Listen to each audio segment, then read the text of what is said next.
All right. Okay, good morning, everybody. Welcome.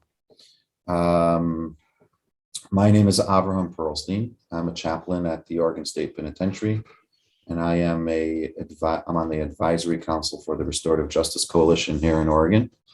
I've been here at OSP for almost 9 years, and I've been on the advisory council for about three and a half years now. And the work has been quite amazing. I was asked to share just a little bit about our restorative justice program here at OSP, which has, since COVID, taken a few turns, but before COVID, was very active with a number of different volunteers and primarily led by a certain group of AICs, adults in custody, that we had here at OSP. What's exciting is over the past 2 years that a lot of the leaders of our restorative justice program are no longer here at OSP. They were either pardoned by the governor, gotten out, reached their max time, and they're all doing incredibly well out in the community, and we continue to wish them well out there. But while they were still here, and we still have a number of them, we were meeting at least weekly on a few different options. There was trauma transformation groups based on restorative justice principles. There were circle processes. But the primary thing that I think is inspirational to share the most is that the restorative justice was brought in to OSP by a couple of chaplains, Karuna Thompson and Kelly Raths. And they did an incredible amount of work bringing it here. And one of the things they tried to do was try and make it more of a wholesome program where staff and inmates at the time, adults in custody, as they're known today, had more of a dialogue. And it was going well, but whenever you're dealing with a institution that is based on punitive punishment and top-down hierarchy, there's a level of understanding or cooperation that's just not going to be possible. And it fell apart because of that. There's a level of honesty that I think restorative justice demands, or openness, that is very hard to create amongst staff and inmates. Doesn't mean that it's not possible, it just didn't work out well. So at that point, there was a real shift amongst the inmate population that were involved with our restorative justice program. And what they decided is that everything we've learned can be applied to us in here. Instead of trying to change things top down, let's try and change things from within ourselves. We create harms in our day-to-day actions by walking the yard, by the way we think, by the groups we're involved with, by the things that we do here in the prison itself. If we change the way we operated, staff would respond to us differently as well. So they created a restorative justice program along with myself and Karuna Thompson at the time, that focused very much on what they can do to reduce the harms that they create in their community, which is here, the OSP community. And slowly but surely, it morphed into a very effective thing. We had AICs that went out to the yard primarily to find what they call top dogs or shot callers or people of influence on the yard to come in and be involved and learn about restorative justice principles, figure it out, work on it together, create a setting where there's no judgment in the room, where you can come with different backgrounds and affiliations or whatever it is that usually is very hard, and get together and really work towards a lot of positive change. And there has been some incredible stories that have come out for it, but now is not the time for that. Just to give you a little bit of an insight of why I'm here and why I'm moderating this to some extent. But we all came here really to hear from the IDG, which is the Insight Development Group. We have some of their facilitators and founders that are here to find out about their work, their organization, what they do within their work in prisons. So I'm going to turn it over to the IDC. I'm not sure which one of you want to start. Gina, go ahead. I'll put myself on mute and take it over. Thank you. I'm going to go ahead and share my screen here, and we will get started. Can everyone see this okay? Excellent. Okay, great. Well, thank you everyone for having us here. We are the Insight Development Group, and we are a restorative justice education program currently working within the institution of the Oregon State Correctional Facility. And we're going to go ahead and start with personal introductions And I'll go first since I have the talking stick at the moment. My name is Gina Ronning, and I am the program director currently for the Insight Development Group. I have been a facilitator for IDG since 2010, when I first started. And then I want to say around 2011, 2012, I think around there is when I became director. And I'm also a restorative justice advocate and educator, not only for IDG, but out in the community as well. I've been working in correctional facilities for about 12 years. So I've been with IDG since 2010. I've also worked as a gender responsive coach for the Parenting Inside Out program through Pathfinders of Oregon at Coffee Creek Correctional Facility. I do a lot of community advocacy work. I sit on several training advisory boards for the Portland Police Bureau with the aim of integrating restorative justice into dialogues, conversations, and policies and practices throughout the community. And I'm also a doctoral candidate at Saybrook University. My doctoral research is primarily on transformative psychology, specifically through the lens of moral reasoning and moral development as it pertains to restorative justice capacity building in educational settings, particularly corrections. So that's a little bit about me and my focus, and I'm going to hand it over now to Kevin, and then we'll continue with our round of introductions. Hello, my name is Kevin Roper, and much like Gina, I've been a long-term member of IDG. In fact, I was part of the group of 4 ICs who approached the chaplain at the time, Kelly Raths, which you may recognize her name. And we'd had the idea that we could actually change ourselves if we could actually understand the roots and the harms that not only we'd caused ourselves, but how it rippled out. And at that point, we'd had no real experience with RJ, but from my sense of personal incarceration since age 18, felt a driving need to find something beyond the suffering that we were not only experiencing, but we'd caused to others. So later on, we'll get to the nuts and bolts of what IDG is, but it's no secret that my experience is rooted in a life experience of 33 years of incarceration, and I've been out for about 2 years. Some stuff before IDG that led to my experience in it was 5 years before we approached the chaplain about starting IDG.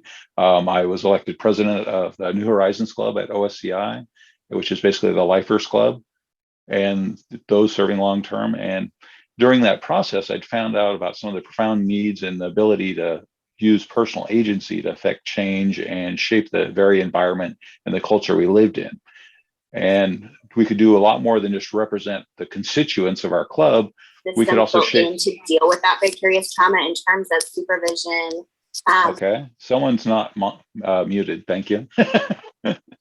Along the way, we've been able to create other groups and a real sense of community that did not exist.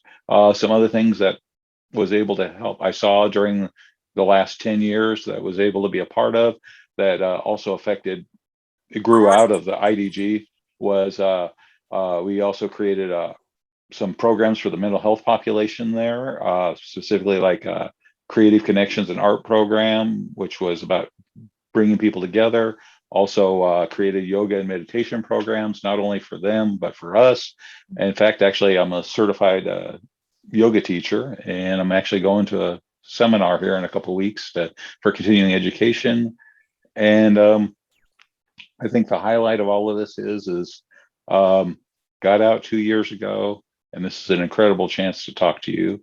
And just a brief highlight, did complete my BA at the U of O last year. So with a GSS and with a focus on crime law and society. And I currently work for the Oregon Justice Resource Center, Legal Support Services.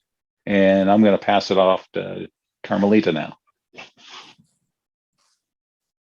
Good morning. Thanks, Kevin. I appreciate that. My name is Carmelita Ofterheide.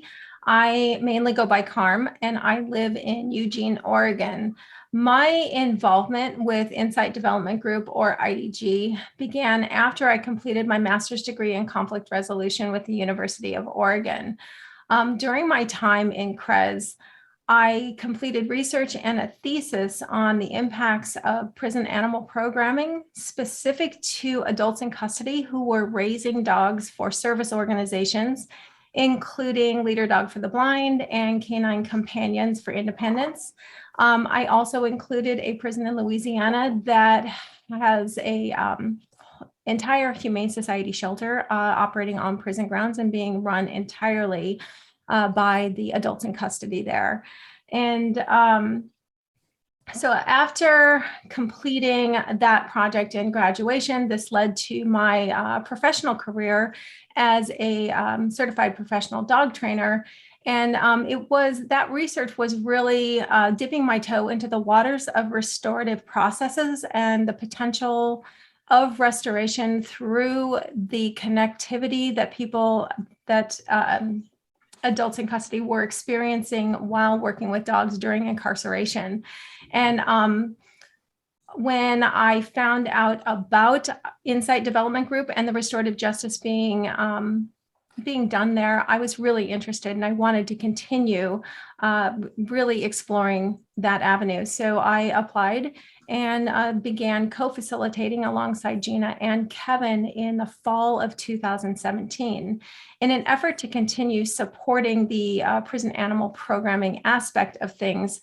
I also continue to raise puppies for Canine Companions for Independence, which has a puppy raising program inside Coffee Creek Correctional Facility, where we have about 15 women on the inside that are puppy raisers for this organization. And that has been in place for the last 25 years and been extremely successful.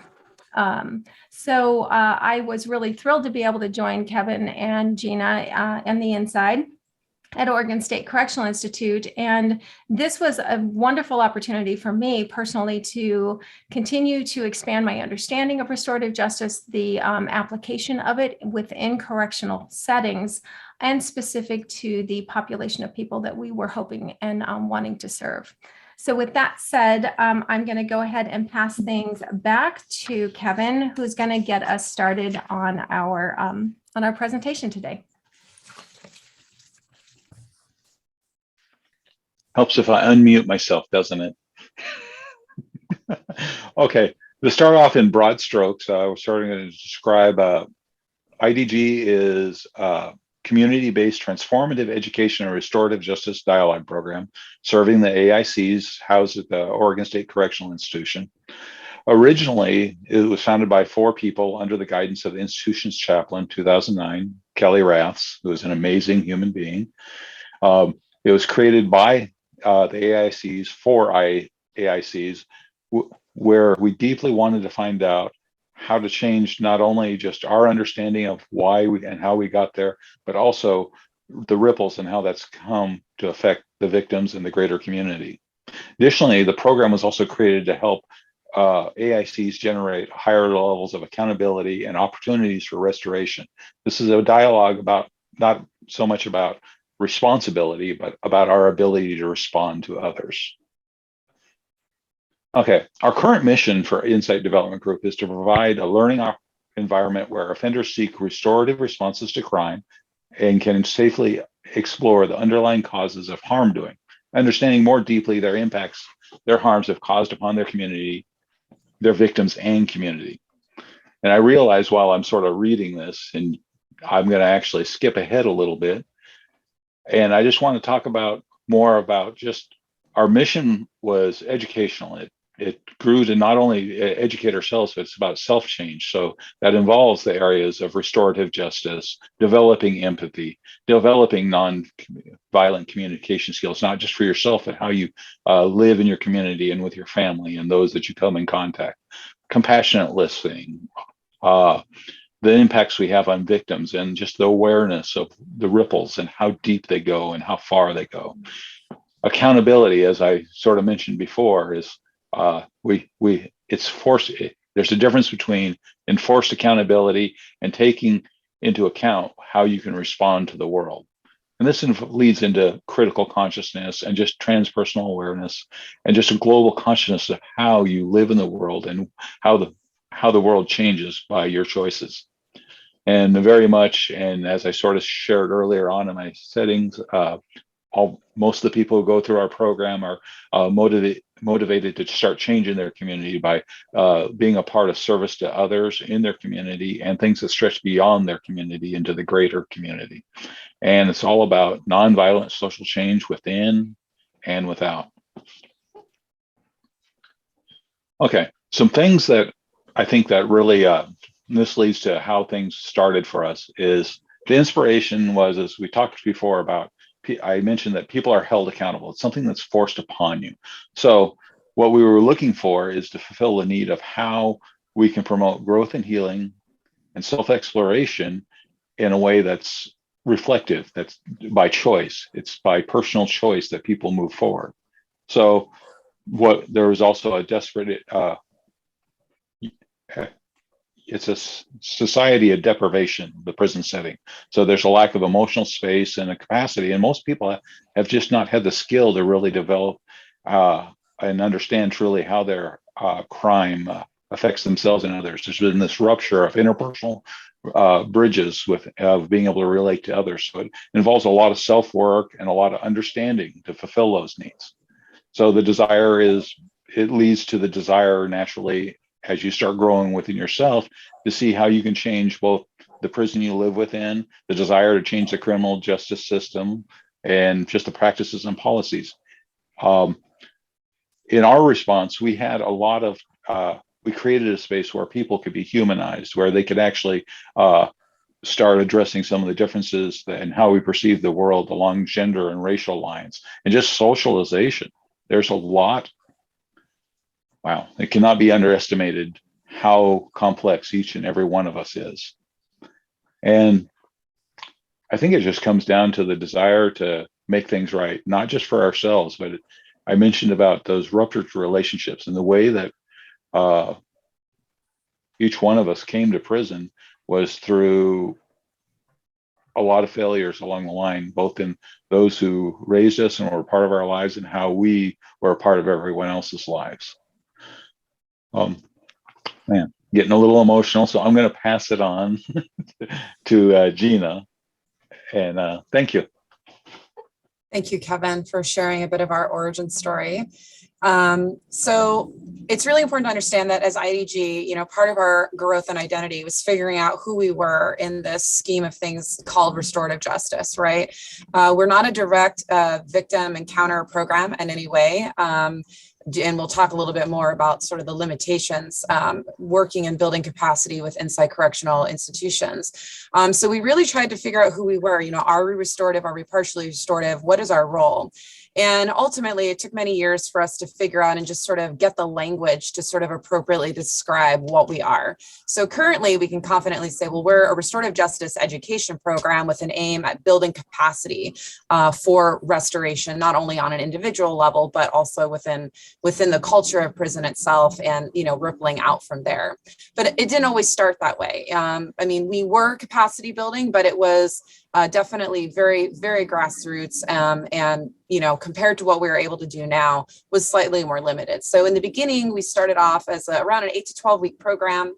We've always been volunteer based, and volunteer based meaning that not only the facilitators and people in the outside community that are helping facilitate the program are volunteers, but the folks on the inside that are participating, this is not a mandated program, right? It's been really, really important that folks that want to participate in IDG do so because they're genuinely interested and want to do and explore these topics, not because they're being coerced or forced to do it. In the beginning, it was really more of a book club, not a club, but it was a discussion group that centered around books, particularly 2 books, The Little Book of Restorative Justice by Howard Zare and The Little Book of Restorative Justice for People in Prison. And this went on for a few years. Folks would obtain the books, they would read it together as a group. They would explore themes and topics within those books and sort of, examine how those themes and topics related to their own interest as it pertained to their crime and their desires for reparation. And it really started to grow from there. And I think that ultimately several years of exploring these topics, folks on the inside wanted more. They wanted to do more than just read about it and talk about it. They wanted to start applying some of those skill sets and those themes more directly in their experience. But in the beginning, the group was mostly a discussion and dialogue group, which gave it a lot of space and freedom to explore those themes. IDG also, even from the beginning, implemented what's a process known as crime share. This is where individuals in the group come together and share their crime stories, particularly through the lens of restorative justice and some of the themes, right, that are highlighted in those narratives. I apologize, there's a plane flying over.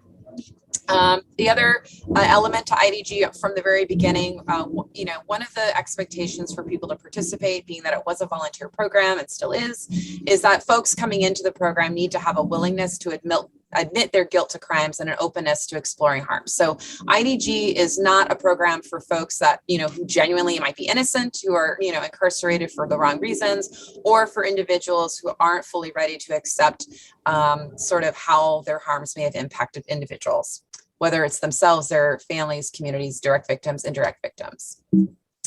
And then moving forward, capacity building now. So IDG has really grown from its original version. We are now a 33-week program.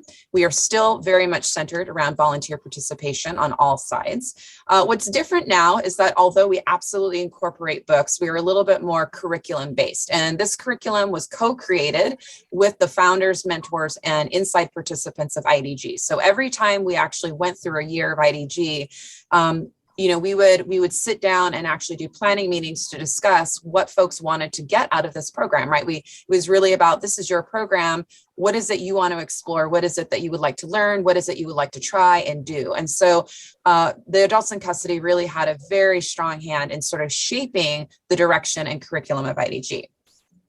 Our curriculum focuses on restorative justice origins, principles, and practice. So we spend a few weeks sort of getting people used to, what RJ is and how it works.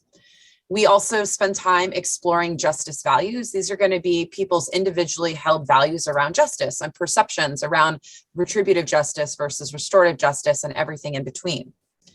We talk about punitive versus restorative models, but we also talk about the role of individualism and collectivism in our societal values and how that also shapes our views on justice and our roles within the system. We explore victim impacts and the ripple effect. So we talk about the ways in which people experience victimization on all levels. We do communication and skill building. We do our crime share and our debrief, which is a really big part of our process. And Carmelita will share a little bit more about that in a bit. And another big piece that we do is we dismantle and sort of deconstruct the hierarchy of crime. So we really focus on examining the way we view crime, the types of crimes that are out there. IDG is a very diverse program. People are not excluded to participate based on crime type, which is definitely created some conversations, we'll just say, within the correctional facility about what it is. Traditionally speaking, within the Department of Corrections, it's been sort of widely assumed that sex offenders and other types of offenders cannot share space together or work together in these kinds of contexts. And we've been able to prove for 12 some odd years now that that's just not true. And that's very much rooted in fear, not so much reality. So we also explore gender, race, identity, and violence and the roles that those have in shaping crime narratives and also how we relate to individuals on a more human level. And we also, of course, explore reparations and reintegration. And we do that for folks that are not only releasing, but sort of reimagining what a life of restoration and repair looks like, even if you are experiencing long incarceration or potentially life incarceration. And another piece that we developed this portion to our program, I would say only a few years. This piece has been around, and there's been some challenges to the service learning just because correctional facilities and institutions don't always have the resources and capacity to allow programs to expand. But we've been working diligently to try to integrate more service learning projects. And this really was inspired by the idea that, once folks went through the 30-week program, people really wanted to sort of take action, right? They were moving into this transformative state of consciousness where it was more now not only just learning about these different concepts and ideas, but they wanted to integrate them into their lives and actually apply them. And there were very limited opportunities for that to actually happen. So IDG spent some time brainstorming about what are some ways that folks could start applying, community-based repair, particularly for folks that, maybe they can't repair directly to their victims. Maybe it's not appropriate for them to do that for whatever reason, or it's just not possible. So we wanted to come up with sort of a surrogate way, if you will, of finding meaning for folks to start giving back to the community through the lens of restorative justice. So we've had some various service learning projects that we've been a part of to help facilitate that. And then we still have the expectation in our program for folks to be have an openness and willingness to explore their crimes and their harms, right? So that's a main theme that courses throughout our program. But the other thing that we've added is, because our program has grown in length and commitment time, we do now host an orientation that's pretty extensive. It's usually around 3 hours, and an open invitation goes out to the general population, sort of explaining and summarizing what our program is, what we offer, what we do. And if they're interested, they can come to an orientation, and we explain what the program is. We explore questions and concerns, and usually there are many, particularly around crime share. And we just sort of explain, what the commitment level is, being that it's a 33-week program. And then we also talk about attendance and active participation, right? So if you're working inside a facility or within the prison, there are a lot of challenges to maintaining engagement. Folks in there are actually quite busy, contrary to, if you have never worked in a prison, there's a lot of stereotypes, I think, out there about what adults in custody are actually doing. Like, they're just sitting in there twiddling their thumbs behind jail walls. And that's not actually true. They're very, very busy. They hold jobs, sometimes numerous jobs and activities. And they have other obligations, whether it's, many of them are raising families or kids, even from the inside. Like, there's a lot going on. And so they're taking school, they're taking classes, they're involved in other programs. And so this is actually a really big ask for folks on the inside. And so we want to make sure that we're spending time sort of exploring the expectation of participation and engagement, and making sure that folks that join, that it's a good fit for them, because we don't want to set people up for failure. And I'm going to transition a little bit, because I'm going to circle back to something that Kevin spoke of. He mentioned this several times, and we really want to highlight this. And this is the idea of what accountability means in the IDG. So in the Department of Corrections and within correctional culture in general, the term accountability is used a lot. It's a flash word. It carries a lot of stigma.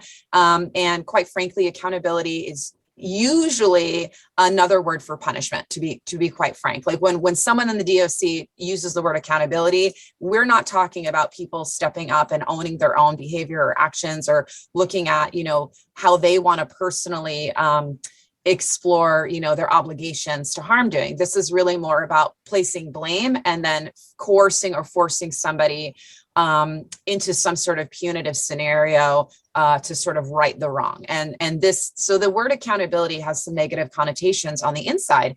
And that's also a little bit challenging from a restorative justice perspective, because for those of us in RJ, we know that accountability for us in the field, right, has a very specific meaning, and it doesn't necessarily mean how it means, right, how it translates over into correctional culture.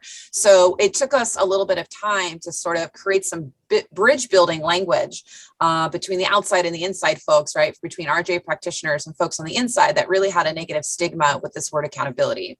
And so again, we want to differentiate that accountability traditionally on the inside usually is something that's imposed upon another. It doesn't offer choices, and certainly doesn't offer voice for those that are involved in harm doing.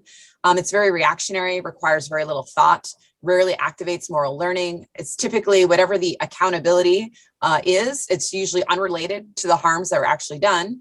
And it's usually equated with punishment, and fear is often used to motivate and control behavior. Whereas from a restorative justice perspective, and in the IDG in particular, we focus on active accountability. So this is about not imposing anything on anyone else, but it's about a recognition of and taking personal responsibility for harms, making sure that there are opportunities for choices and that folks have a voice in what's happening. It requires pre-planning and collectively establishing community agreements and expectations as a community. It requires dialogue and critical reflection. And it requires that if there are consequences to actions, that they are not punitive, but they are directly addressing the harms and ruptured relationships that have occurred. These are the natural consequences, if you will, of harm doing. And so we look at it from a more humanistic perspective, rooted in mutual respect, compassion. We utilize motivational interviewing. If you're not familiar with that phrase, it's another phrase to describe elicitive or open-ended questioning, right? So we're really about asking people questions because this is their journey of growth and learning. And another big piece to what we do is using emotional regulation. So this is about honoring our emotions and our feelings, but understanding that there are ways to express those emotions and feelings in a way that's non-harmful or less harmful. And our pedagogy. So, when we think about restorative justice, it's not just, right, a lot of times our focus is on what are the conditions, the environment that's needed to cultivate restorative outcomes. It's really important from our perspective that because we're an educational program and we're teaching about restorative justice, right, that we need to walk our talk. So we're not simply teaching about restorative justice, we need to be doing restorative justice, and we need to be teaching and facilitating restoratively. And so it was really important over the years that we developed concrete language to describe what our philosophy is on how we engage with our learning community. And so IDG is very subject and learner centered, right? So this means that the subjects sit at the center and that the needs of the learners and the participants are sitting at the center of our focus, right? So this is not a top-down banking model where facilitators who are the experts are coming in and just, downloading information to people who are empty vessels. While there's certainly new information that is brought forward, it's not coming from an individual place. It's coming from a subject-centered place where learners get to directly interact and engage with that curriculum and cross-reference it with their own personal lived experiences. We utilize transformative adult learning mechanisms. So, utilizing principles of adult learning theory as a way to connect and relate to adult learners. We implement democratic learning processes, and this is really about making sure that our learning environment is conducive to creating opportunities for voice and co-creation. Again, we implement service learning projects. We are working on and developing, and we always have a long way to go on this, but we're committed to it, which is being more racially and culturally responsive, being trauma informed.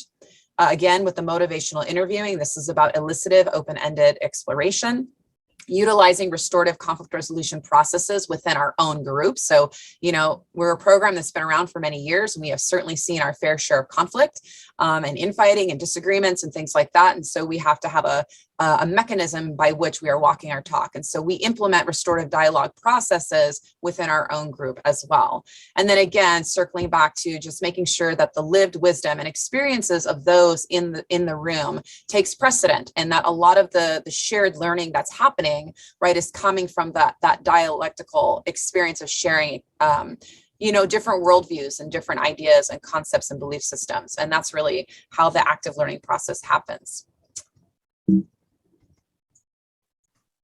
So IDG is also what we call an experiential learning program. So this means that we're really hands-on, and we use an educational model that sort of is rooted in four main principles. So we integrate what we call concrete experiences, reflective observation, conceptual thinking opportunities, and active experimentation. And so the ways we do this, right? So for concrete experience, we do things like role play activities, guest panel speakers, service learning projects, right? This is where people are actively participating, engaging in their own learning. We do critical reflection, right? Reflective observation is making space and opportunities for people to actually reflect, right? So this is, whether it's through dialogue, discussions, writing, and even art, we do a variety of activities to cultivate reflection. Journaling, that's another one. We also do cognitive exercises as well. So this kind of falls in line with that conceptual thinking piece, where we're integrating cognitive exercises and experiences. We do this by introducing new information, whether that's through films, books, discussions, and then concepts and then activities that reinforce learning. We integrate new ideas, and then we do active experimentation by also implementing opportunities for people to do future planning, right? So one of the challenges on the inside for folks has been the inability to imagine a better situation, right? That people really struggle with imagining hope and even imagining, what repair would even look like. That's something that's very, very difficult to do, particularly for individuals that are serving longer sentences or perhaps may not even be getting out. And so we really try to integrate opportunities where, despite those challenges, we brainstorm ways that people can identify in their own lives, even if they're small areas, right, where they can start integrating concepts of reintegration and repair. And our learning outcomes. So we have several learning outcomes and goals that we hope for folks to gain by participating in our program. And, obviously, understanding certain concepts and ideas in the curriculum is definitely one of them, but we have some other learning outcomes. One is persistence, right? Culturally on the inside, it's very easy for people to get discouraged and not to want to stick with anything. And IDG, because of its inherent length being 33 weeks, is a long commitment. And so there's really a sense of resiliency and a sense of accomplishment when people are able to get through the entire program.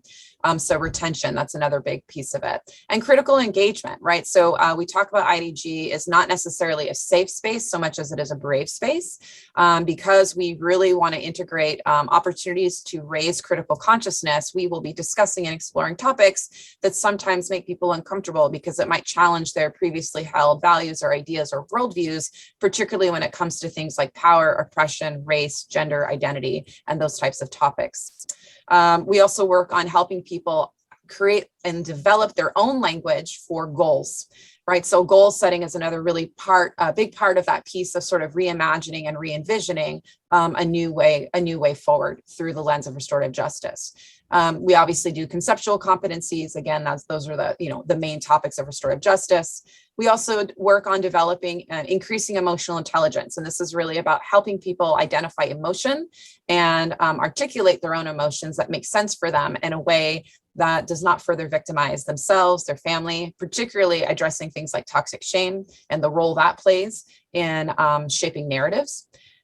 We want people to come out with an increased sense of curiosity. We always talk about that we're not here to tell you what restorative justice is. We're here to show you different ways that restorative justice can be. And then for people to be open-minded and to explore these topics for themselves so that when they leave IDG, they are coming up with their own definition and understanding of what restorative justice is for them. And then finally, but not lastly, increased sense of self-agency. Again, IDG is not about doing for others, telling people what to do or how to do it or how to think or be. It's really about creating opportunities for individuals to decide for themselves how they want to engage, how they want to explore these topics, and how they want to implement them, if at all, moving forward in their life. So it's really about empowerment, creating opportunities for empowerment and self-agency. And another big piece to restorative justice capacity building that we have found on the inside is obviously meeting people where they are. We work with a very diverse demographic, and people are coming in to our program from all walks of life, all backgrounds, all identities, all different crime types, different places in their emotional experience. And so, we have found that our learning outcomes are going to be unique for individual person. Sometimes out there when we're doing programs and we do things like program assessments or evidence-based anything, right? There's the sense to want to create tools and assessments to measure success. And while it's really important to obviously be tracking and measuring your impact on communities and individuals, it's also really important to understand that cookie cutter models like, you're going to enter this program and you're going to come out with this and this may not be particularly helpful if we're going to genuinely be committed to meeting people where they are. We need to understand that things like individual attitudes, mindsets, values, emotional capacity, stages of moral development, and readiness and responsiveness are all going to play a role in the degree of benefit, if at all, that people are getting out of certain experiences and programs. And IDG is committed to making sure that we're meeting people where they are. And with that, we are now going to transfer over to Carmelita, who's just going to share a little bit about CrimeShare and the role that plays in our program. Thanks, Gina. So CrimeShare it occurs in the second module of our pedagogy of our curriculum. And it does this for a reason. It's a really large portion. It takes up an entire module, an entire 12 to 15 weeks of our curriculum. And it occurs after we do a lot of skill building and a lot of those introductory pieces that Gina talked about in self-awareness, understanding retributive, restorative lenses, and those kinds of things. And so it occurs in that second module. It runs for about 12 to 15 weeks. And the reason that there is this kind of time frame of not a specific 12, 13, 14, 15 weeks is because it depends on the number of participants that we have in each group. Each participant will have their own day to share. And in their CrimeShare session, it's guided by, we have it guided by a series of restorative questions. And then a follow-up with a group debrief, and I'll give you a little bit more insight and information into that debrief. This is often described as the most difficult component of our program. And for many of our participants, this is the very first time that they have ever shared or explored their personal story with their crime from a restorative perspective or with a restorative lens at all.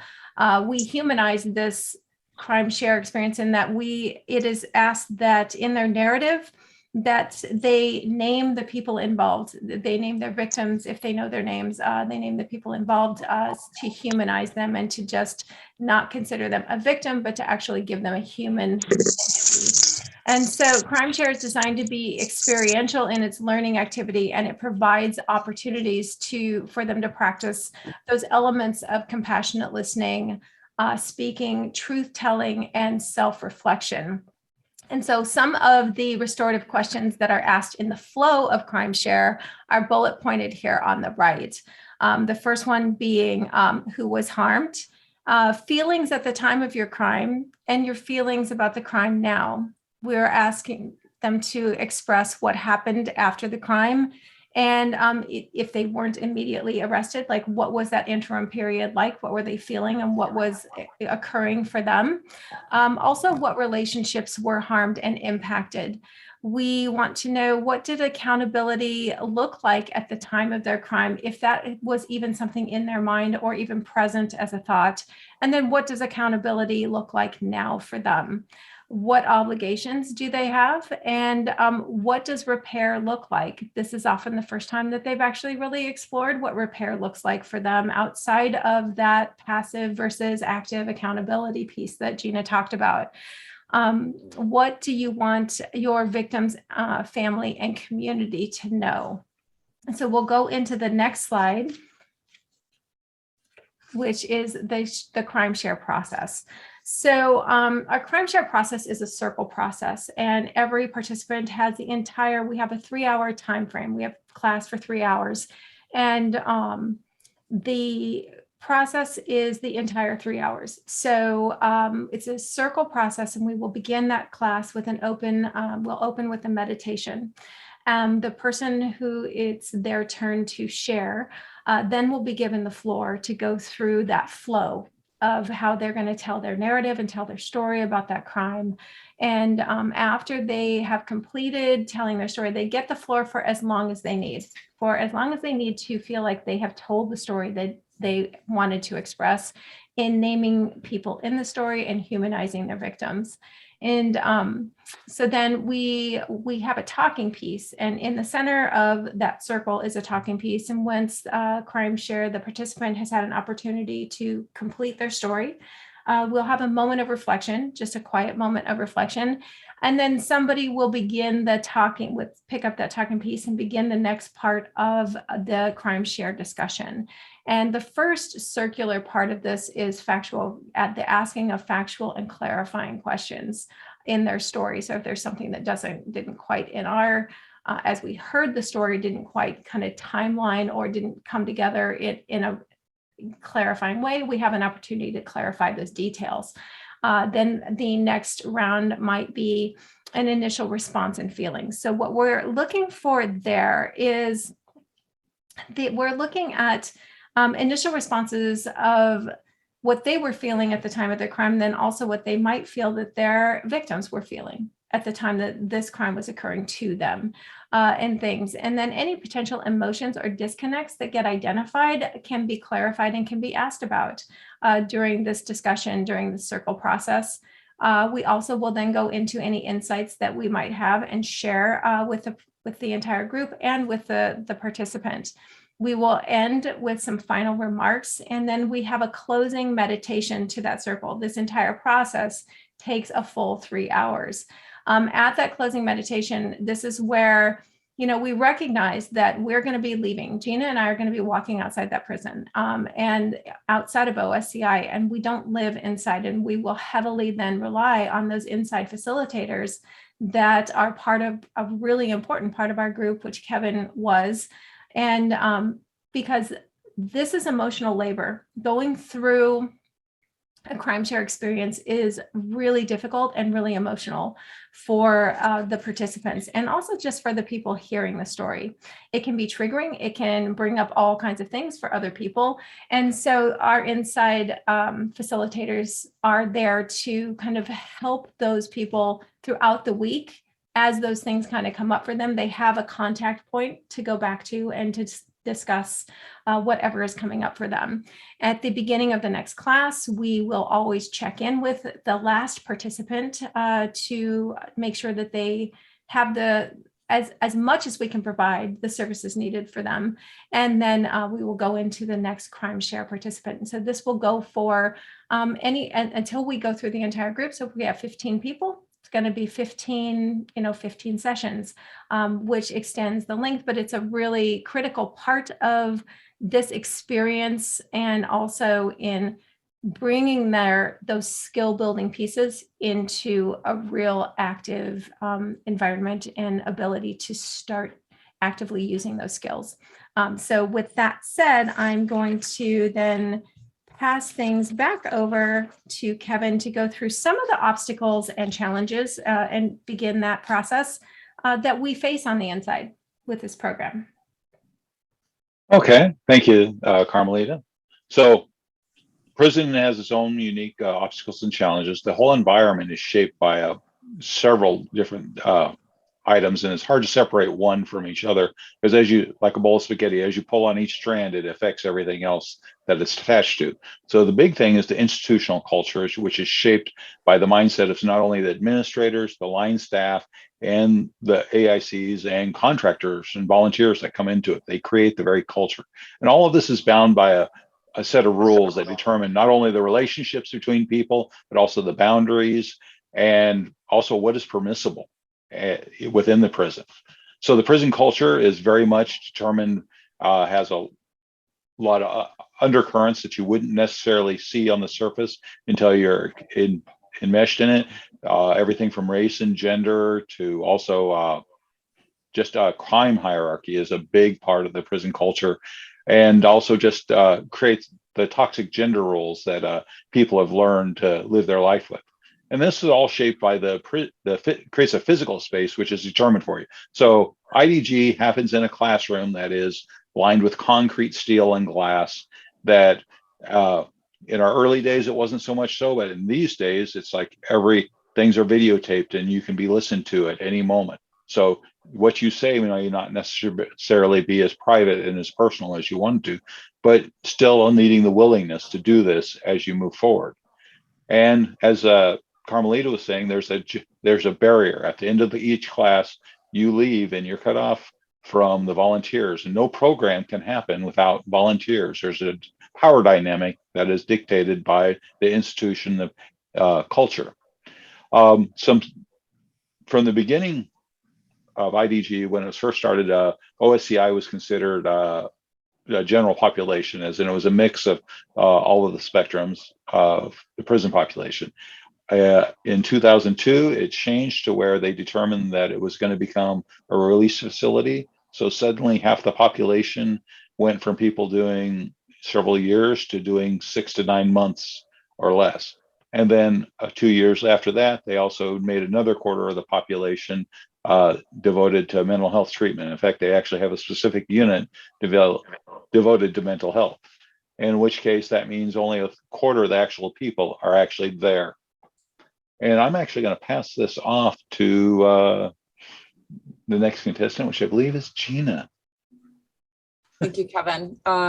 Yeah, so with demographic changes, all of these things, like Kevin said, just sort of build on each other for some of the limitations that programs encounter. One of the biggest, I think, challenges that we obviously face on the inside is just basic communication barriers. You know, when you're co-creating a program with individuals, we don't get the luxury of getting to email or contact our mentors or co-facilitators on the inside anytime we need to talk with them to do planning, right? Even scheduling things like planning meetings separate from that of actually running our program. When you're working within an institution that has limited physical space and capacity to house programming, right? So this is a challenge. And despite the fact that 90 some odd % of all programming in the state of Oregon within DOC is volunteer run, a majority of the spaces within a prison are given priority to contracted organizations that, maybe provide services less than 10%. And so there's an ongoing sort of, competition, if you will, of like even gaining access to things like classrooms and resources on the inside. And then again, the structural barriers to communication and just not being able to communicate. So you really have to maximize the time that you have on the inside when you're together to get everything that you need done in that session, because you may not be able to speak or see individuals for quite some time before your next class or your next session. COVID-19 has I just kind of highlighted that. We won't talk too much about that right now, but obviously facilities right now, for the most part, have shut down all programming. Carmelita and I, things ended at the start of the pandemic in OSCI in the beginning of 2020, and we haven't been back inside since. Like, we can't get inside. We actually can't even reach the chaplain. There's been numerous attempts of communication on the inside. It's virtually impossible. So, again, that structural limitation is really difficult. Some other challenges that we face on the inside are also barriers to volunteer support. So again, the facility is often limited. At one point at our peak, I would say IDG was running numerous sessions and classes. We not only had our 33-week sort of basic program, but we were running a therapeutic art program. We were running a grief group program. We were running an environmental ecology program. We were running a bunch of different programs and had a team of volunteers that extended beyond 25, which was quite a lot for us. And we were actually told by the institution that our program was too big and that they actually canceled all of our other programming and services and told us we could only run one, and we had to decide which one that would be. And we had to scale back our program to a skeleton. Even though we had capacity and we were able to provide all these services, the institution was not able to support those services because they were having to balance and deal with all of the other programs and services on the inside. And so that really forced us to sort of, we couldn't even keep the volunteers that we had. We had to let some people go because we couldn't have as many people coming in on the inside. And that was a real big disappointment and a big challenge. Other challenges that have come up for us are gender dynamics. The truth is, as far as when it comes to facilitators, we're not a particularly diverse group of folks. And this has been a challenge that we have had to deal with and try to working out, like, what does it look like to diversify facilitators coming on the inside, particularly when we were forced to limit volunteer groups coming in. Gender dynamics, the majority of our facilitators historically have been women. And, it does play a role on the inside, although it may not play the kind of role that maybe some people might think. Some of our greatest challenges regarding gender have actually been how female identifying individuals were treated by correctional staff, to be honest. Some of our greatest challenges and issues regarding harassment or any of that did not come from adults in custody. It came from correctional officers and staff. I can't tell you how many issues we had just dealing with that. And then the gender dynamics, if they did play out in the room as far as facilitation, it often would impact in ways pertaining to crime share. So a lot of the men that we worked with, women for them or female identifying people often would be reminding them of their victims or their mothers or their sisters, or there would be some transference going on based on gender. And what we discovered was our participants sometimes had difficulty or fears about sharing their crime stories in detail because they did not want to offend the females or female identifying persons in the room. And so we as a program had to do a step back and really explore that topic and acknowledge and own, those fears and concerns, and really sort of unpack gender and what it's like to have gender as a dynamic playing out in that space. We also had to address attitudes and values. In the beginning of IDG, I would say there was some naivety coming in, just kind of assuming, oh, well, folks on the inside are going to love restorative justice and they're going to buy into all these principles and values and it's going to be fabulous and we're going to do all this life-changing work on the inside, and we were hit with a very hard reality on the inside that, to our surprise, that many folks on the inside actually support retributive justice systems. Many folks on the inside are advocates and supporters of the death penalty. This was deeply linked to things like hierarchy of crime and other things like that. And we had to really readjust our own perspective coming into the facility about what does it mean to be teaching restorative values in a justice system when folks on the inside don't necessarily even agree with some of the values. They don't prefer that type of justice. So that really caused us as a program to take a pause and start reevaluating how we even approach this topic from the very beginning when we run our program. And personal mindsets, right? Like, again, where people are coming into the program, how they're viewing their own narrative, how things like power, oppression, systemic violence, things that are going on in communities, and the way in which crime and identity are shaped by environmental factors, right? And about how this isn't about putting shame on people for committing crimes. It's about really trying to understand why people are motivated to do what they do, and so that there can be deeper understanding. We also had some conceptual blind spots in the beginning as well. And this is centered around things like, again, punitiveness, the degree in which people support punitive ideas of justice. The other big one for us is racial resentment. And my doctoral research seems to confirm this, which is that race is one of the strongest predictors of actually punitive attitudes. And what we mean by that is not what race somebody is, but whether or how they view the offender. So what we have discovered is when a person is a person of color, individuals are more likely to have punitive attitudes towards that offender if the person is a person of color. And this seemed to resonate true to experiences that we witnessed in the IDG, including things like inclusion. And we won't go into all of that here, but our own history around what it was like to diversify our group and making sure that IDG remained open for people of all walks of life. Social dominance, that's another one. So sort of the social hierarchies in our communities and how that plays out on the inside as well. Other blind spots, limited relational awareness, just sort of understanding that restorative justice is an ideology and philosophy that is really rooted in collectivist ideals, right? This is a societal ideology that does not resonate with a Western American culture, which is deeply rooted in individualism. And so when you are teaching restorative justice, you're entering into a space, we really need to understand that we have to address our own cultural barriers when we're superimposing what is essentially an indigenous philosophy in a Western cultural context. And this was one of our strongest barriers, actually. Other things that emerged for us, particularly as the demographic of OSCI changed with the way the institution was established, neurodiversity, right? So as the institution became more of a mental health-based facility, the general population shifted and the needs of that population shifted. And we were seeing an increase of individuals with higher degrees of mental health needs that we as a program were not even sure that we could meaningfully address. And we had a lot of questions about, for example, with certain individuals, if crime share is even an appropriate process for individuals coping or dealing with certain mental health challenges. And so that has been something that to this day, we are still working on and trying to identify. We want to make sure that our program does not cause harm. So this is something we're always having to evaluate. Obviously looking at implicit bias as we remain committed to racial justice and equity, really exploring what this looks like for us as facilitators, but also folks on the inside. And then also conceptual blind spots around cognitive skill building. So I mentioned in the beginning, IDG did Crime Share, which was a very taxing emotional and cognitive process with very little preparation in the beginning, and sort of empowering people to make sure that they could enter in a process like that successfully. And so what we discovered through the feedback of our participants was that Crime Share really did ask and call for skill building prior to engaging in that process, right? And this is moving beyond just simply identifying readiness, right? So this is more than just, is a person ready to explore their crimes? This is about, do they have the language and the emotional capacity to even enter into a process so that they're not committing harm to themselves or others? And with that, I'm going to transfer over to Carmelita, who will wrap us up with the last few challenges.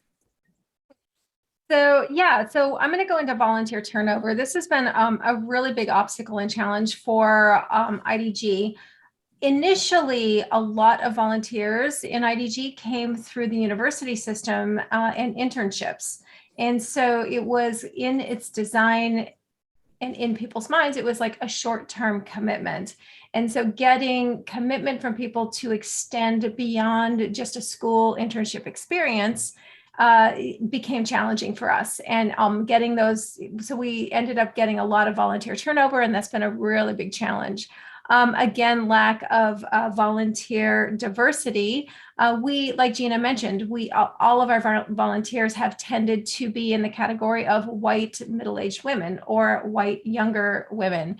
We very rarely get a person of color or even a different gender volunteering to go inside and facilitate with us. So this has been a challenge for us as well. Burnout is definitely one of our obstacles and challenges because this is really emotional work. It's emotional work for the adults in custody, and it's very much so emotional work for those facilitators and volunteers going on the inside. And it can create burnout, which then also circles back into that volunteer turnover that we see. Gina, would you like to talk a little bit about the infighting that has occurred and been one of our challenges in IDG? I'm sure. So, any organization or program is going to experience conflict, and IDG again is, no exception to that. I think infighting is kind of strong language, but I would definitely say that our program has definitely experienced growing pains and has gone through, several stages of development. And I think that anytime you're working in an organization, just like individuals have stages of personal learning, growth, and development, I think collectives and organizations have those similar stages. And IDG has certainly gone through that. Infighting and argument was really over sort of the purpose of IDG. And actually one of our strongest challenges that we experienced was sort of this idea of maintaining our grassroots origins versus, becoming more of a traditional nonprofit. And certainly IDG, there's pros and cons to all of that. We had explored the idea of becoming an official nonprofit and an official organization so we could apply for grants and do all of this, but that required board members and outside board members. And the reality was that IDG was started by a group of 4 individuals on the inside with assistance from a chaplain and some outside folks that came in, and it was really, really grassroots. And there was lots of concerns about, changing that, changing the structure in such a way. For example, we decided that we really didn't want leadership on the outside who was not actually in the institution doing the groundwork to have a role over what was going on with IDG. And this split the group, to be honest. There were individuals, I think, that were really attached to the idea of doing a traditional model of nonprofit organizing, and but the majority of voices on the inside said, that's really not how we would like to be organized. We will accept less resources if it means that we get to maintain fidelity to our values, which is being really, really rooted in grassroots. And, and it comes with challenges, obviously, without having extra resources in that way. But I can say that out of the many years that IDG has been in existence, I argue that one of the key reasons for our success has been that we've been able to maintain that grassroots co-creation culture, which I think makes our program pretty unique, particularly inside an institution that doesn't really want to give adults in custody titles such as co-facilitator or mentor. We had even challenges around, we were told by the institution that we were not allowed to call the adults in custody in our program who were serving as co-facilitators, we were not allowed to call them facilitator. We had to change our language to call them a mentor, because it meant that if they were a facilitator, they had power, and inmates are not allowed to have power in anything on the inside. And so lots of challenges like that. But that was also one of the reasons why that grassroots culture and identity was just so important to IDG.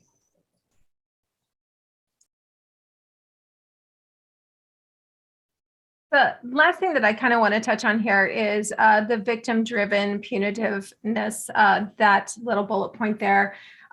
Traditionally, restorative justice is a victim-centered approach, and rightfully so. We recognized in our programming that in order for our adults in custody to go through the process work necessary to understand active accountability and be able to put those working pieces in place, we were missing a large part of something. And that came back to kind of like putting victims a bit in the parking lot, not completely eliminating them, but the cornerstone of our work really centered on that capacity building, understanding nonviolent communication, understanding toxic shame, understanding those pieces of identity formation in order to understand how they, found themselves in the position they did when they committed their crime or crimes, how they feel about them afterwards, and then how they perceive reparation towards their harms, the harms that were caused, and then bringing and folding victims back into the picture. So we added that capacity building piece and in addition to just making it a victim-centered approach.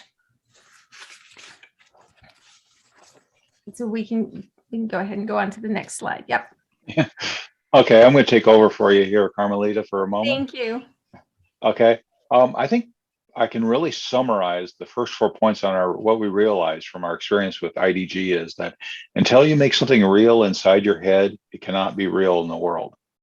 So we had to be able to determine what was possible made it possible. So i.e., when you started saying through self-reflection and introspection, started seeing how toxic shame and I'm not going to say lack of empathy, but the blocks to empathy within you allowed you to change how you're living and what it flowed out into the world. So the biggest part in bringing to this is that as we changed ourselves, we started seeing also a community develop around us. We started seeing a feeling of inclusiveness, not just within how we felt whole, but also what we gave to others and what we saw possible within the institution, not just in the programs that we were a part of, but also just the feeling that we provided in the support we provided for each other. In fact, actually, I'd like to ask Gina to explain some of just what her experience with how the volunteers adapted to how the environment kept changing, because it changed consistently as the years went on. Yeah, so working on the inside, one of the quick things you have to learn about working in a correctional facility is that things are subject to change at any given moment, and it can create a very strong feeling of instability, particularly in an organization. A lot of the success of any program working on the inside is building bridges with gatekeepers on the inside and really getting that internal support. And the truth is, you could be, particularly with correctional officers, like having positive working relationships with correctional officers, correctional staff, and sort of those face people that you're interacting with anytime you enter a facility. And the struggle, of course, is that those staff and that structure is constantly changing. They have a high turnover rate. You could spend several years building a strong positive relationship with your corridor officer, for example, to really help make sure that your program is understood and people understand what your needs are as an organization and vice versa in the facility. And then you could literally show up to your session one day and they're gone, and they've either retired, they've rotated to a new facility, or they've been fired, or whatever it is. And your classroom could change. The list that's supposed to be submitted for your roster so you could even have your class, you're driving almost 2 hours to get to Salem, and you get there and the document that was needed to get your class in the room wasn't sent in, and you end up having to go home that day, right? And you have no class. These are things that are constantly happening. Or the officer at the front desk thinks that your outfit is blue when it's purple, and you get sent away and you're not allowed to enter the facility. Like, these are the types of things that happen. So it's really, you really have to be on your toes. And you also have to, there's a certain degree of, it's really easy, what I'm trying to say is to become bitter and negative and sort of stressed in an environment that's constantly changing like that. And it's really difficult, because the truth of the matter is the correctional facility is the landlord for you to be there, particularly if you're a volunteer. You're not contracted, so you don't have the same kind of power or negotiating room to get your needs met as an organization on the inside. And so, you have to be able to walk in there and interact with staff and the correctional facility with a certain degree, with a smile on your face, and a certain level of diplomacy despite those challenges. And you will face challenges. And if a program is going to succeed in there, it's really about that resiliency and the ability to adapt to change and just to accept it, that it's going to happen.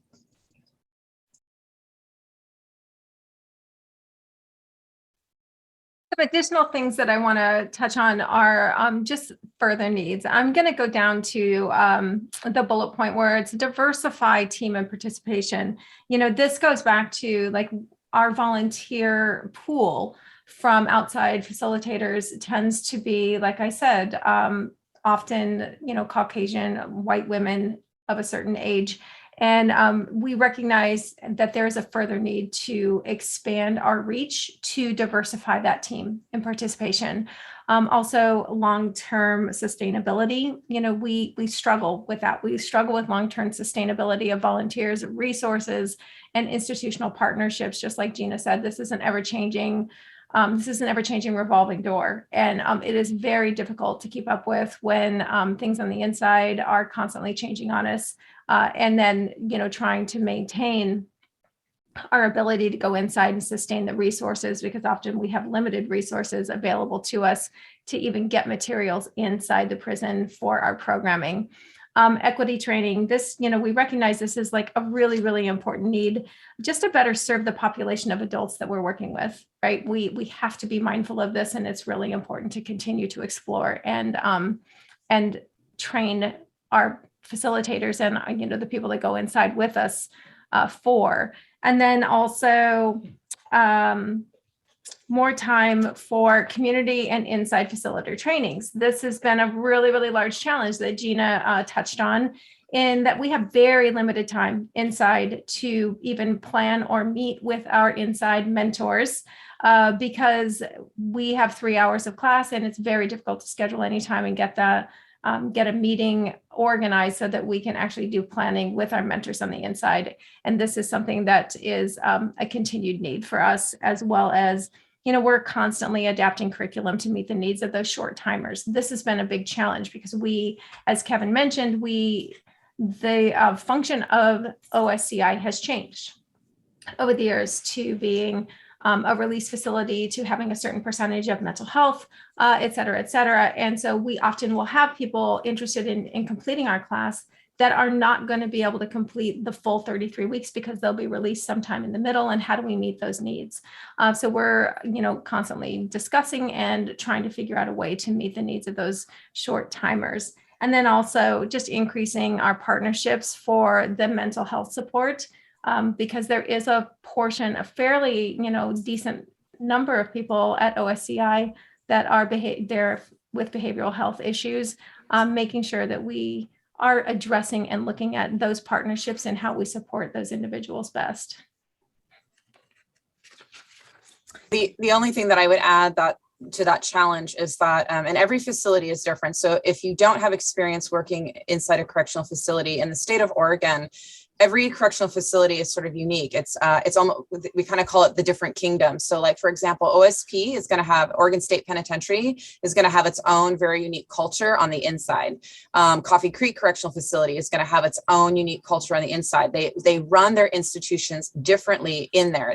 There are some overarching like DOC policies that everyone follows, but culturally speaking, things are just run very differently. And the dynamic and the types of relationships, and we've been told repeatedly that OSCI in particular has been historically known as being one of the more difficult institutions as far as building those relationships with staff and correctional staff and whatnot, just because of the turnover rate there. A lot of people are moving in and out. The leadership structure is changing constantly.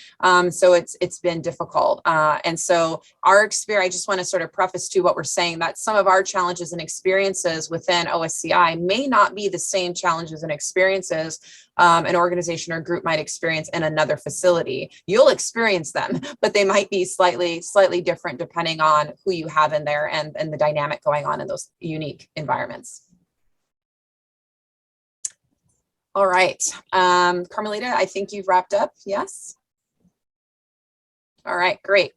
Just a couple of things I'll highlight here, two big ones, which is toxic shame is a barrier to empathy and active accountability. And that's really one of the driving forces behind IDG as an educational capacity building program, is our idea that restorative justice capacity building is really about making sure that some of the root causes of harm doing, that folks have an opportunity to explore those and reflect on those before being asked to even go into an encounter-like experience. And with that, we're just going to wrap up and, offer this group some reflection questions for you all to think about. We don't know all of your different backgrounds or where you work within the RJ spectrum. But one thing that we know is that IDG is one of the few programs within the state of Oregon that specifically work with adults in custody around restorative justice and have been operating as long as we have. And so things that, that we've seen and explored is just sort of this growing need for adults in custody to have more engagement with restorative justice. So some of the questions we'd like all of you to think about are sort of beyond direct encounters. What do you think are the community's obligations to adults in custody? And what role do you think RJ practitioners have in addressing these obligations? In what ways have personal attitudes and values impacted your own work and outcomes in your practice? And what role might capacity building have in addressing these potential challenges? These are all questions that we've been exploring ourselves and the work that we've been doing. And we are happy to be here and hope to continue these conversations moving forward. And with that, that is sort of the end of our presentation. We want to open it up for Q&A. This is our email, insightdevelopmentgrouppdx@gmail.com. If for any reason you like to reach out to us beyond this presentation or have questions or comments or anything like that, we'd be happy to talk with you. And yeah, we would like to just open it up for questions and answers. So, and we'll just bring it back to our group and see how you would like to do the discussion. I think you can put questions in the chat box, or if you want to just open up your mic, and however you want to do it. Yeah, if anyone has a question that they don't want to say by themselves, or you want to just put it on the chat, go ahead and I'll read it out. But if anyone here has a question, unmute one at a time and go ahead. From there.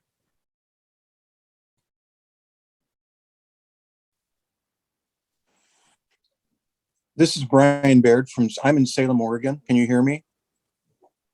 Yes, we can hear you. Okay, good. Hey, I have a question. Actually, I have two questions. The first one is, are you comfortable sharing or sending out the slides? There's a wealth of information on them. Yeah, so I think what we're willing to do is we can type up a summary draft of the slides. I don't think we'll necessarily send out the entire presentation, but we can certainly send out sort of like a brochure highlighting some of our main takeaways, if that's helpful. Okay, thank you very much. That would be helpful. Right. And my second question is, has there been any thought or experience in applying a program like this in a post-prison parole setting? I mean, I think that one of the things that we're aiming at doing is helping to share our template to show the value in this sort of capacity building work, in the hopes that this is something that we would start implementing in different environments. In fact, I think one of our main sort of perspectives is that prerequisite capacity building like this might even be kind of necessary before expecting people to do some of the higher learning processes like doing direct encounter experiences. Okay, thank you. Can I join in here? Is this something I can do? Hello, y'all hear me? Yes. Yep. Thanks. Go ahead, Sterling. Yeah, my name is Sterling, and I just wanted to follow up with that last guy's comment. Yeah, it's already happening. I mean, you got restorative justice circle processes or things similar to restorative justice happening on a street level just recently, and continues to happen. You have groups that came out of these spaces that are meeting weekly, every other week, all involve former offenders and identifying areas to where we can do, we calling it transformative justice, but it evolved out of RJ work. And I mean, we're active, we've been active. We're about 12 strong right now. And one of the differences, I think, is that, so just a little background. So I was at OSP when the idea came to the institution to shift culture, to shift prison culture. And one of the ideas that the way they was gonna do that was with restorative justice processes, with restorative justice circles. Morgan was there, Corinne was there, Rachel Foxhoven was there. You know, a lot of the guys from the inside was there, a lot of staff was there, Kelly Raffs was there. And, you know, that effort kind of got dismantled and fell apart. When Karuna Thompson and Abraham Pearlstein came in, we continued the work, but we kind of shifted the work to, really we shifted it to solidarity work and peace building work, and decided that we didn't need the institution's permission, honestly.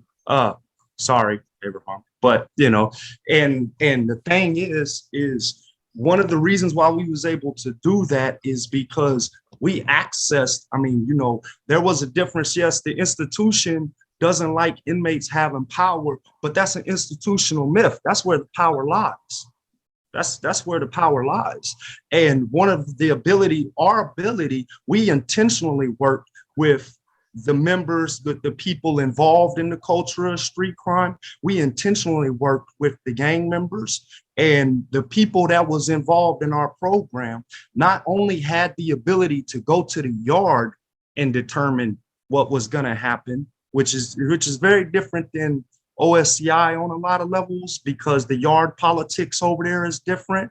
For those familiar with the system, it's often considered, it's a different institution, right? But the guys on the yard that was involved in this program, they could take these principles, they could take these ideas, they could take these conversations. Kevin talked about the importance of creating spaces. We created spaces that disrupted the institutional norms, right? We created spaces to where the guys, the different leaders from these different groups could come together and have conversations around ideas of resolution, conflict mediation, so that when something actually did pop off or did start, you would have I or some of the other guys who eventually became trained conflict mediators got that. All the different certifications that we had to do to be looked at as legitimate by bureaucrats, but yet remained credible messengers among those still in harmful lifestyles, right? We had all that, and then when it would become a hot zone, we'd touch, we'd enter, and we'd be able to have a shared language. From those relationships and working with those particular stakeholders, we able to influence the streets. You know, these wasn't guys that were hiding from their former gang peers. These were guys still actively involved in the leadership structure. And we here now, and we doing it. So it's happening. We doing it under, a transformative justice heading, because of all the inherent limitations that restorative justice philosophies have, particularly in working within institutions or cultures of street crime or gang cultures or anything like that, or dealing with violent offenses and just other things. We just had to conceptualize it a little bit differently, but it's happening, and it's been happening. It's going to continue to happen. Thank you.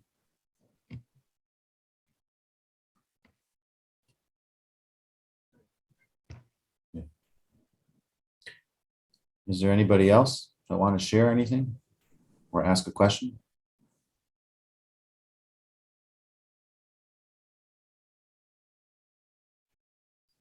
If that's it, is there anything that anyone from the IDG want to just wrap up, share or say?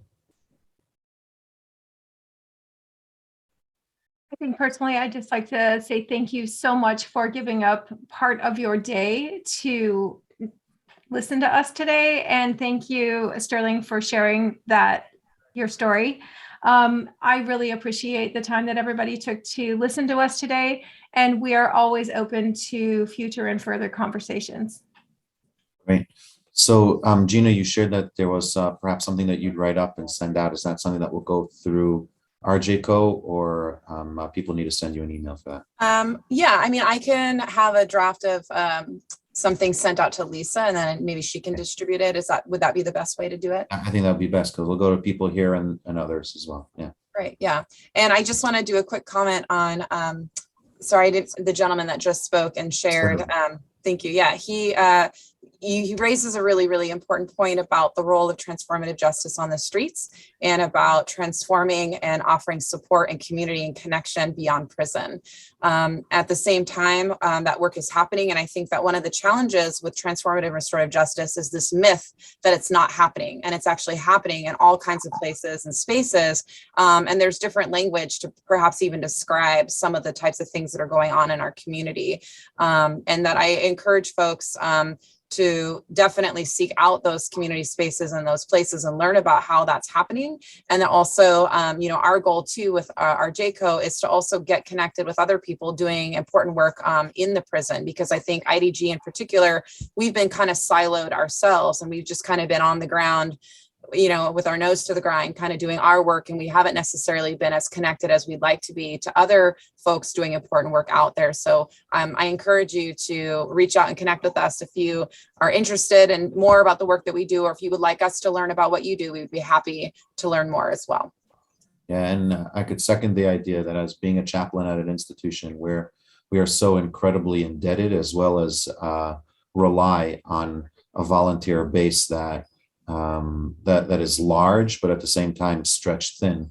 The more people that can get involved in doing what you can, restorative justice, transformative justice on the inside, as well as anything that you're already doing on the outside, is highly, highly recommended. It's so much appreciated by the practitioners and those running the programs.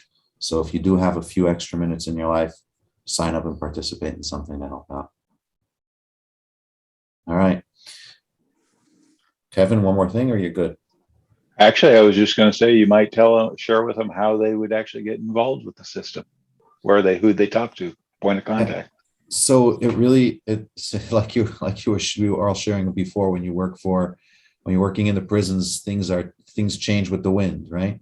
So it really depends on sometimes who the administrators are and what programs they want to fall under what categories. Right now, if you want to get involved with more restorative justice, the chaplains have a small say, and hopefully our say will only get a little larger.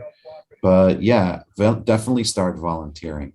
The way to volunteer in a prison right now is to have some kind of religious affiliation of a program that's going on there. There's churches as well as other good hearted groups that are coming in under the chapel. You can get involved with them. There is also educational opportunities that run through some of the colleges. Corbin has something going on at OSCI, but that's small from Corbin, or U of O, and Chemeketa. But primarily get involved online. You can fill out an application, usually find an organization that would help sponsor and get you in. And definitely here, if you're interested in restorative justice, you got IDG to reach out to and see how you can get into that direction. But yeah, we'd love to onboard volunteers that have a passion for this kind of stuff.